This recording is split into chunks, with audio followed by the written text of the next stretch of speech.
being here today.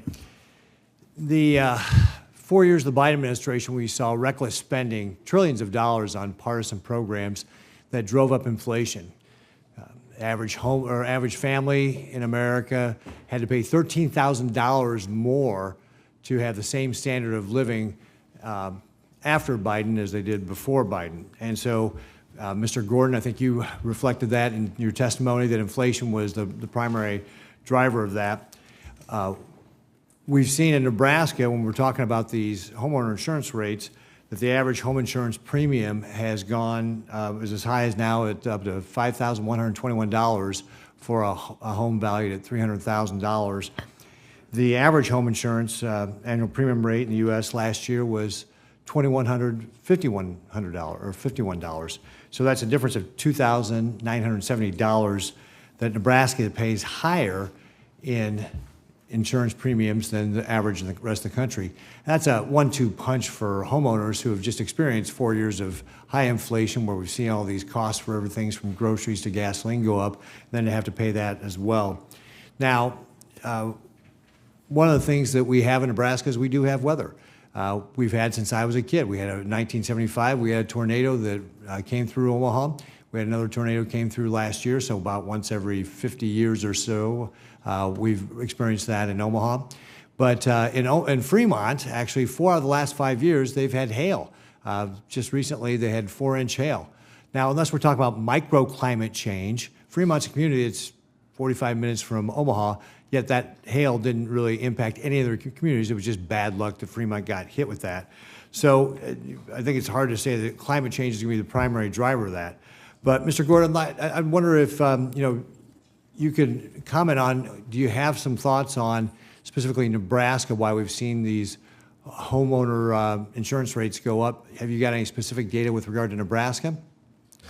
So we do have specific data on Nebraska. The NAIC just released, and we'll provide that to your office. I will just say Nebraska is a great place to live, and one of the trends, I love living there. We got the best place in the world. I agree.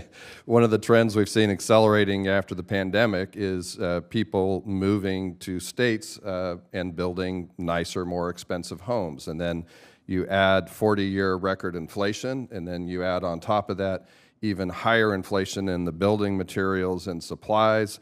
And then you add a little bit from climate change and legal system abuse and so forth, and we've gotten about an 8% annual increase in the cost from severe convective storms like hail and tornadoes that are hitting Nebraska. So the weather accounts for about 8% of that overall? Is that what you're saying? So the increasing losses are about 8%. Oh, the climate change is only about 1% of that 8%. The rest is the 40-year record inflation and even higher inflation in the building materials and supplies. Yeah. Mr. Epstein, do you have any data specifically about Nebraska and why we're seeing these big insurance premium costs?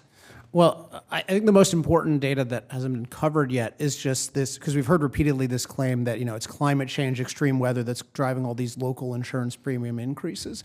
But if you look at, we have macro data for measuring this kind of thing, things like accumulated cyclone and energy, hurricane frequency, hurricane intensity.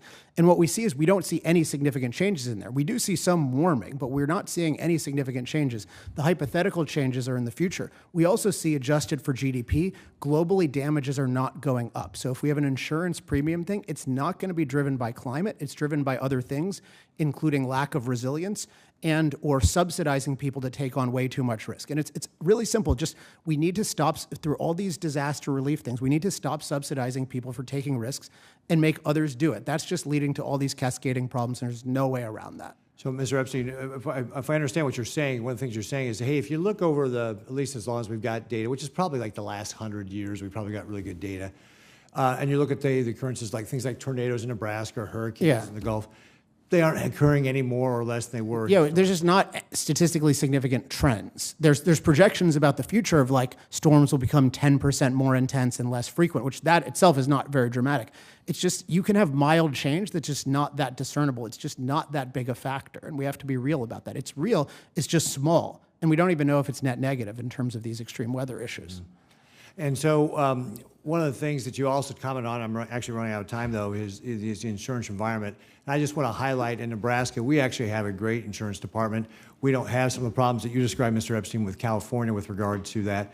And they really do a wonderful job. In fact, Nebraska is one of the leaders in the insurance marketplace.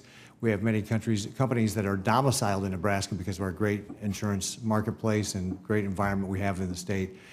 So I just wanted to give a shout out to my home state industry here. Thank you very much, Mr. Yes, sir. Chairman. Thank you. Senator Cortez Masto.